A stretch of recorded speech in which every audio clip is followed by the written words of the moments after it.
और अब बात कोरोना की, जिसको लेकर एशिया के सबसे बड़े स्लम धारावी ने सफलता की इबारत लिख डाली है। जिसे कभी मुंबई का वुहान कहा जाने लगा था, उसे अब कोरोना के खिलाफ जीत के लिए सक्सेस मॉडल माना जा रहा है। देखिए रिपोर्ट।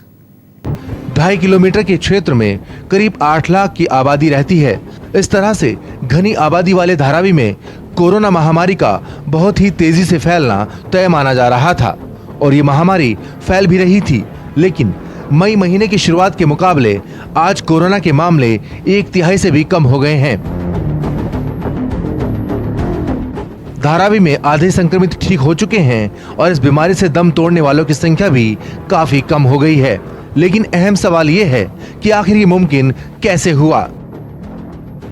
मुंबई पुलिस कमिश्नर और मुंबई म्युनिसिपल कमिश्नर दोनों ने जो लेबर से धारावी के माइग्रेंट थे उनको अपने गांव भेजने के लिए एक प्रोग्राम नक्की किया और उसके तहत साधारण 2-2.5 लाख लोग वहां अपने गांव जाने की वजह से धारावी की संख्या कम होने की वजह से रोकने के लिए भी सहयोग मिला। तो ये कुल मिला के सभी ने परिश्रम करके धारावी में कोरोना का फैलाव रोकने के लिए प्रयास किया। कोरोना को हराने के लिए यहाँ पूरे प्रशासन को एक टीम की तरह लगना पड़ा। यह सब एक ही रात में नहीं हुआ।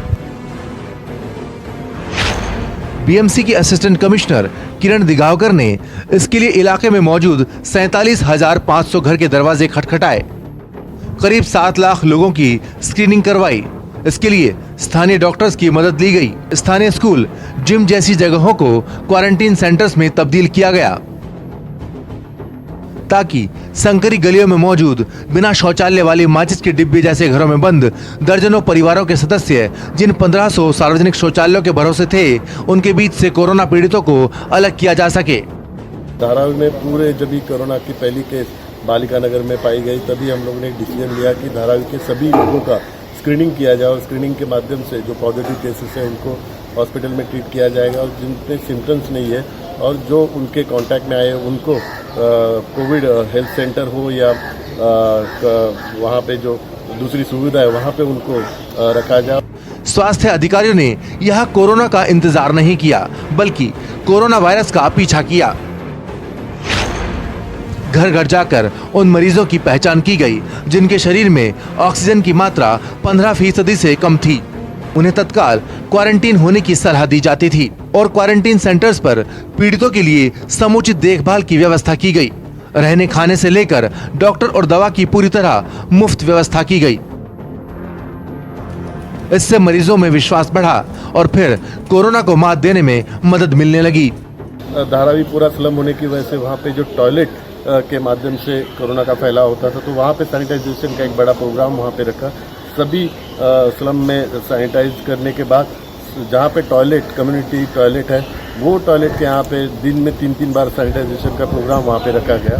पूरी तरह से Mumbai municipal corporation, Mumbai police की तरफ से लॉकडाउन के टाइम भी वहाँ पे लोगों को फैलाव रोकने के लिए सभी लोक प्रतिनिधि हो या एनजीओ के माध्यम से जो प्रचार किया, उसकी वजह से भी लोगों का सहयोग मिला। आज देश ही नहीं बल्कि सभी विकासशील देशों के बीच धारावी मॉडल लागू करने पर चर्चा हो रही है। ऐसे में बड़ा सवाल है कि क्या धारावी मॉडल कम से कम मुंबई में लागू किया जा सकता है या नहीं। अगर हाँ, तो किसी और इलाके को वुहान के मुहाने तक पहुंचने का इंतजार नहीं होना चाहिए और सारी व्यवस्थाओं को पूरी तरह लागू कर कोरोना पर रोकथाम लगाने की कोशिश शुरू कर देनी चाहिए।